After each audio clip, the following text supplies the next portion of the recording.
the bell icon on YouTube and don't miss another update. In this edition of Cut the Clutter, we talk about three very diverse things. First, Balakot strikes. Remember them or you've forgotten them? Don't forget. Second, the plight of Jet Airways. And third, the court verdict today in the Samjhauta Express blast terror attack case. Now, first of all, Balakot. Such is the trivialization or dumbing down of our politics that within weeks of something of such significance having happened that it nearly brought the two countries close to war, we've forgotten all about it, and all the discussion now is about who's chowkidar and who's chor. I know it's election season, but this is really ridiculous. Second, while we might think that Balakot and its aftermath has disappeared from the headlines, it hasn't disappeared in real life, because even now as we talk, the air forces of the two countries are in battle alert and flying very aggressive combat air patrols, or CAPs as they are called, fully armed. It's a hair trigger situation. Pakistanis still have a lot of their airspace banned, closed. India doesn't have that, but still it's quite a fraught situation and you don't know what can happen. Number three, all the debate about this important event and its aftermath has disappeared, as if strategic or military issues don't matter anymore. That is not correct. Also because this is the way mythology is built. So on the Indian side, those who believe in the Modi government, they will believe everything about their claims on the strikes. By and large, people of India will believe that, barring the very strong critics of the government, which is very few people. In Pakistan, everybody would believe, almost everybody would believe that nothing happened. Now, that is neither here nor there. So, at ThePrint, we've run a story by our defense editor, Snehesh Alex Philip, who has seen high-resolution satellite pictures that Indian authorities, Indian forces have procured either from their own satellite assets or from friendly government's assets. Now, how can we talk about this so confidently if we are not publishing the pictures? Anybody can say, I have seen those pictures. So, what can you do? These are classified pictures. We obviously can't publish them. But all I can say is that what Snehesh has seen, I have also seen. And it's unlikely that having done this for so many decades, some people at that level in the government would lie to me. Governments lie, but I should have some instinct to be able to tell whether they are lying or not. And second, those pictures are quite clear. For example, there are 3 buildings in that Balakot complex that the Air Force was asked to target. There was a 4th building, which is the mosque. They were not asked to target that, and a 5th one, which is like a guest house where fresh trainees came and stayed. That also they were not asked to target. So, of the 3 buildings they were asked to target, you can see clear holes on the roofs of 2. The 3rd one is in a clump of trees. Now, it could be that because of the clump of trees you don't see anything. It could be that that bomb missed the mark.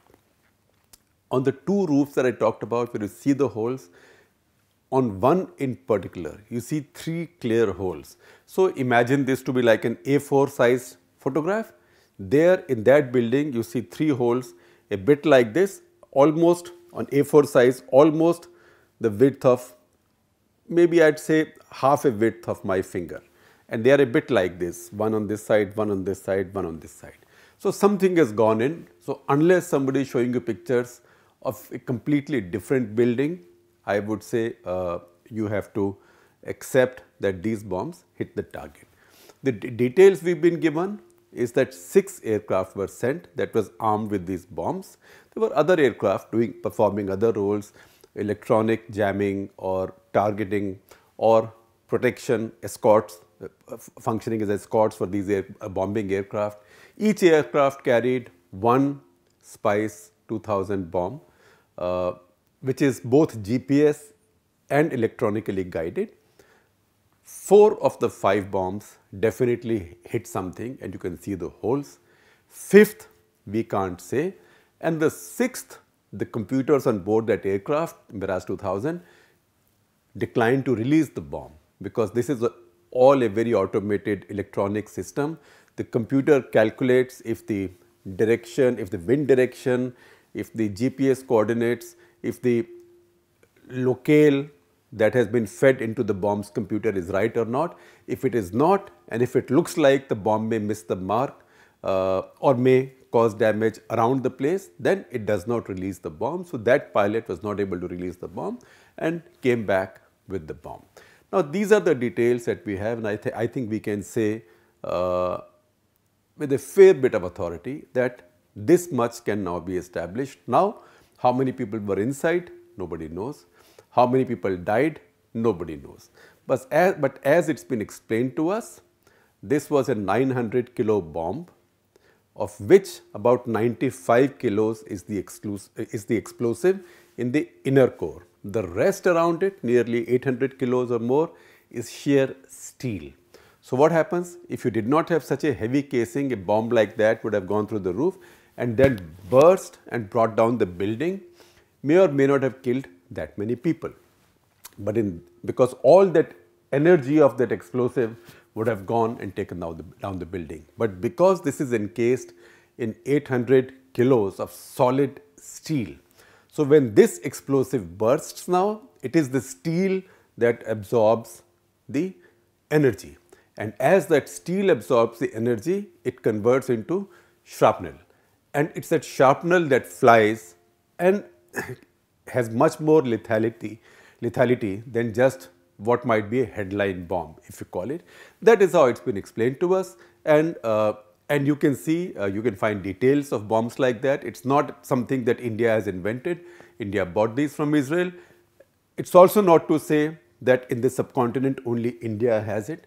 Pakistan Air Force also has similar weapon systems, both imported from South Africa, from Denel, and jointly manufactured in Pakistan. It's called H4, and also another set imported from China, which might have a slightly longer range. So this is not some really unusual kind of exotic bomb. This is a standard ammunition used by air forces, by good air forces, strong air forces, for targeting like this.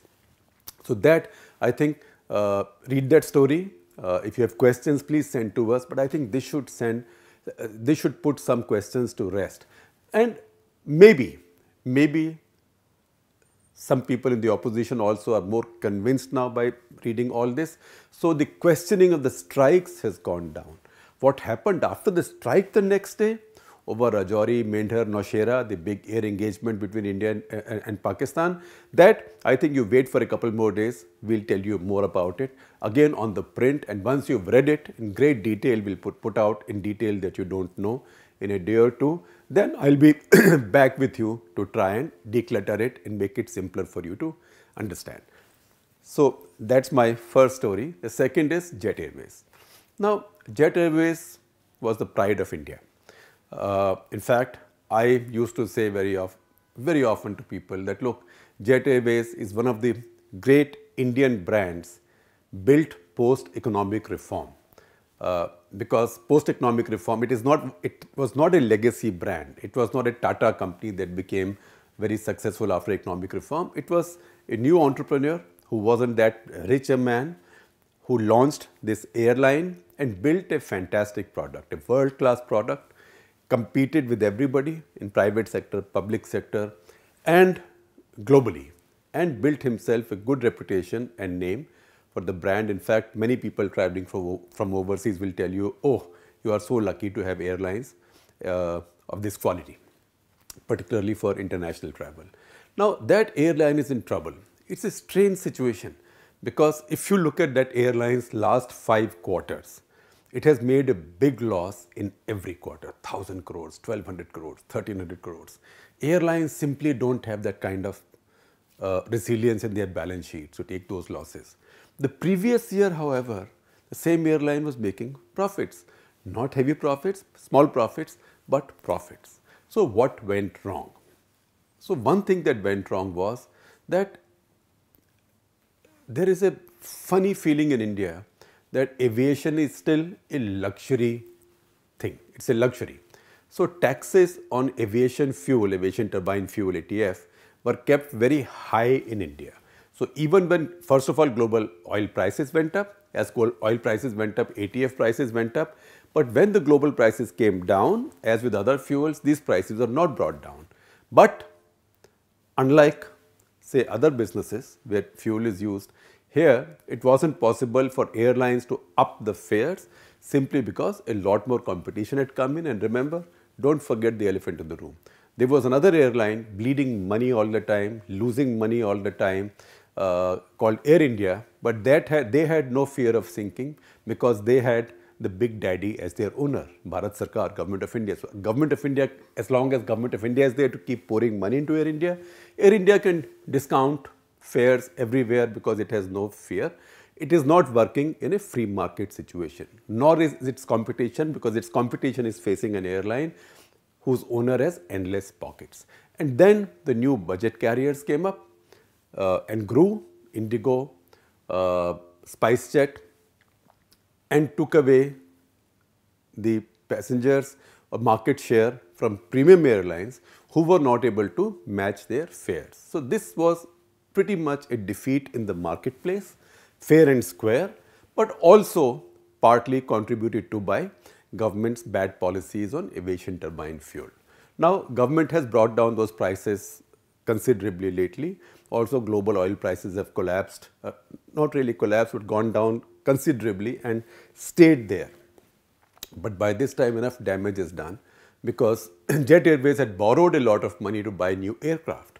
And then what happened? The new aircraft that were bought, the new Boeing Marvel, which was very fuel efficient, that has had to be grounded. That is Boeing 737 MAX. So this airline was to replace most of its old aircraft with 737 MAXes, which are on order. The 5 it has had to ground. So this has become a double whammy, triple whammy, whatever you call it. It's in trouble. With this, you find trouble elsewhere in Indian civil aviation also, because just as Jet Airways had 5 of the 737 MAXes, SpiceJet had 13 of them, 12 or 13 of them. So those have had to be grounded. But remember, this is not all. There's another kind of aircraft called Airbus 320 Neo with Pratt & Whitney engines. Indigo Airways has 50 of them. Go Air has 20 odd of them. Vistara has, I think, 9 of them. Now, many of them were grounded. Fortunately now, and I am hoping that everything is okay with the plane because there were many near emergencies mid-flight. These planes are now flying, but some anxieties remain. So that is the big crisis right now in the Indian aviation sector. Banks are trying to keep Jet Airways running, and I see a lot of the usual trolling that why are they trying to save it? They should let it go like Vijay Mallya. Why are they making the mistake that banks made with Vijay Mallya? There is a difference between Jet Airways and Kingfisher Airways. One, Jet until last year was profitable. Second, if the owner of Jet Airways is willing to give up ownership, because what is the liability of an entrepreneur who borrows money? Unless he's given his personal guarantee, his liability is his equity, his shareholding. So if he's willing to give up his ownership, the banks would stand a much better chance of recovering their money if they put this company on the block through a bankruptcy process while this is a running airline. If they shut it down and there's a further market share loss and good people leave, then the value the banks will get will be much less. This is a straightforward business loan gone wrong. This is not something for which you can put Naresh Goyal in jail. He ran a business, he borrowed money, the business has failed. There is no allegation of any money having been taken out, enforcement directorate is not raiding anybody. So for business failure, banks are following the right course, which is to try and take over the equity of the owner at no value, for 1 rupee in fact, notional value of 1 rupee. then keep it running with the management, current management, and meanwhile look for a buyer either directly or through the bankruptcy process. So this is being done the right way. Please do not go at it with a sense of political schadenfreude, the Germans say, to say that just because it happened to Kingfisher must happen to this. Frankly, India is a funny market where the airline that should shut down following the principles of the market never shuts down. That is Air India, and that distorts the market for everybody. So similarly, in this case, banks should be given the leeway to do things that they need to do to get the best value back for their money, for their loans, and hopefully also keep this big airline running. This is an airline with 130 odd aircraft. Today it only has 47 running, and you see fares have gone up everywhere. This is a bad situation and needs fixing. And third one, just a short comment more than analysis or lifting of layers. That is the Samjhauta Express blast. 2007, Samjhauta Express, the train that runs between Delhi and Lahore, there was a blast on the train. 68 people died. Most of them were Pakistani. Initially, it was thought that maybe it was a Lashkar-e-Toiba kind of attack, although it was found a bit odd that Lashkar will come and attack a train on which most of the passengers were Pakistani. In the course of time, it turned out that the investigating agencies came to the conclusion that it wasn't Lashkar-e-Toiba, but it was a group of Hindu terrorists. Extreme right-wing Hindu chauvinist terrorists who had plotted this, and some were arrested, led by a man called Swami Asimanand. Now 12 years later today, a court has acquitted all 4 of them. Now we are not to fight with the court. Maybe the court acquitted them because there was inadequate evidence. But we have to ask, one, why was there inadequate evidence? Did the investigating agencies do their job properly? Did this case have to go on for 12 years? And if they've been acquitted, even if they've been acquitted fairly, then who is the one that carried out this terror act? This is terror act that took place on our soil and not in Kashmir far away where all kinds of smoke and mirrors happened, but in Punjab. This is something that happened, through Haryana and Punjab, this train goes into Lahore. This happened in our mainland. 12 years later, we are now saying nobody blew up that train, nobody killed 68 people, most of them, remember, Pakistani. What it does is, it really weakens India's moral position on global terror. When we go around the world complaining that we are victims of terror coming from Pakistan, and please tell the Pakistanis to bring the perpetrators of those terror acts to account. The question India will now be asked is, but what have you done about a terror act that took place on your soil for which you had suspects of a certain kind? They've been acquitted. That means you are incapable of resolving a terror attack even on your own soil after 12 years. So what will again happen? Next time Hafiz Saeed or Masood Azhar is brought before a court and a Pakistani court gives them bail in 2 days or 1 day or acquits them for lack of evidence, India's argument will weaken to the extent that India has failed, India's investigating agencies have failed to bring anybody to book for the Samjhauta train blast. So that is something to think about, and once again I would urge upon all of you to not look at it politically or communally, but look at it purely in terms of India's interest and India's moral positioning on the issue of cross-border terrorism around the world. So on those 3 notes, 3 points, I will conclude today's Cut the Clutter. Wish you all a wonderful, wonderful Holi. Keep watching us on YouTube. Please do subscribe to it and send us more ideas and suggestions.